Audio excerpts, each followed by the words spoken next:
नमस्कार दोस्तों, रोज एक कहानी में आपका फिर से स्वागत है। मैं विजय कुमार लेके आया हूँ आपके सामने एक और कहानी। इस कहानी का नाम है ज्ञान का घमंड। दोस्तों, बहुत पुरानी बात है। बात उन दिनों की है जब राजा पांड्य एक राज्य में राज्य करते थे। राजा पांड्य के दरबार में एक उनका जो महामंत्री था राज पंडित, जिसका नाम था कोलाहल, उसे अपने ज्ञान पे बड़ा घमंड था। और होता भी क्यों नहीं, उसने सारे धर्मशास्त्र, सारे वेद, सारे पुराण पढ़ रखे थे और शास्त्रार्थ में उसे कोई हरा नहीं पाता था। कोलाहल के पास बस एक ही काम था कि लोगों को शास्त्रार्थ के लिए चुनौती देना और हार जाने पे प्रतिवर्ष उनसे कर लेना। महाराज पांड्य का भी वो प्रिय था। पूरे राज्य में किसी की हिम्मत नहीं थी जो कोलाहल को शास्त्रार्थ में चुनौती दे। परंतु उसी राज्य के एक ज्ञानी पंडित भाष्याचार्य ने उन्हें शास्त्रार्थ में चुनौती दी। राजा के सामने ये शास्त्रार्थ हुआ, परंतु इसमें भाष्याचार्य की पराजय हुई और अब उन्हें प्रतिवर्ष राजा को कर देना था। भाष्याचार्य की आर्थिक स्थिति जो थी वो बहुत अच्छी नहीं थी, काफ़ी कमज़ोर थी और वो हर प्रतिवर्ष कर दे रहे थे जैसे तैसे, किंतु वो किसी काम से 2 वर्षों के लिए बाहर गए हुए थे। इस बीच उन्होंने राज्य को कर नहीं दिया। तो राजा का जो सैनिक था वो भाष्याचार्य के आश्रम में पहुंचा। भाष्याचार्य तो आश्रम में थे नहीं, तो उनके एक होनहार शिष्य यामनाचार्य आश्रम में थे और यामनाचार्य बड़े होनहार थे।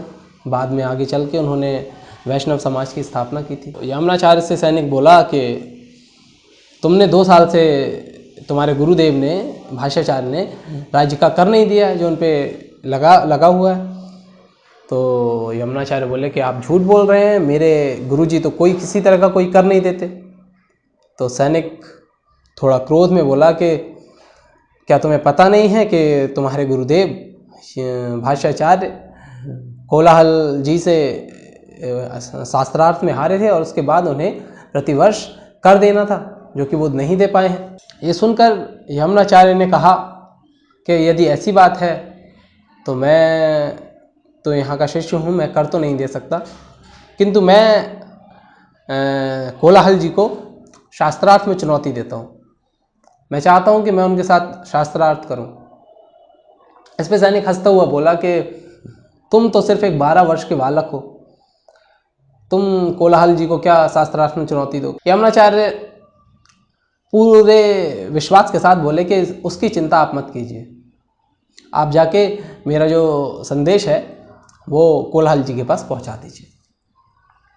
बात कोलाहल जी तक पहुंची और कोलाहल ने यमुनाचार्य के जो प्रस्ताव को स्वीकार कर लिया और उन्हें राज दरबार में आमंत्रित किया। यमुनाचार्य ने आमंत्रण को स्वीकार तो किया, किंतु ये कहा कि मैं इतनी दूर ऐसे आ नहीं सकता हूँ, तो आप मुझे राज्य से कुछ मेरे लिए कोई सवारी या कोई वाहन भिजवाइए जिससे कि मैं आ सकूं। राजा पांड्य ने यमुनाचार्य के लिए एक वाहन भेजा जिस पे बैठ के वो राज्य के लिए आ सके।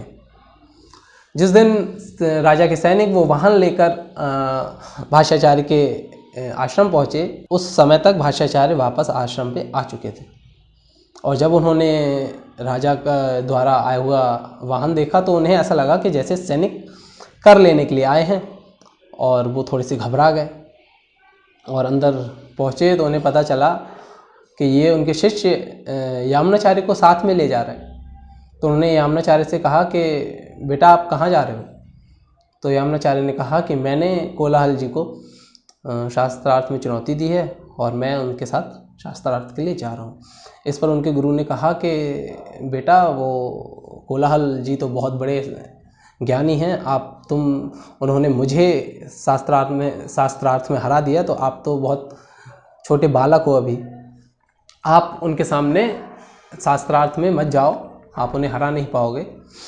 और आपके ऊपर जो कर लगेगा वो भी मुझे देना होगा।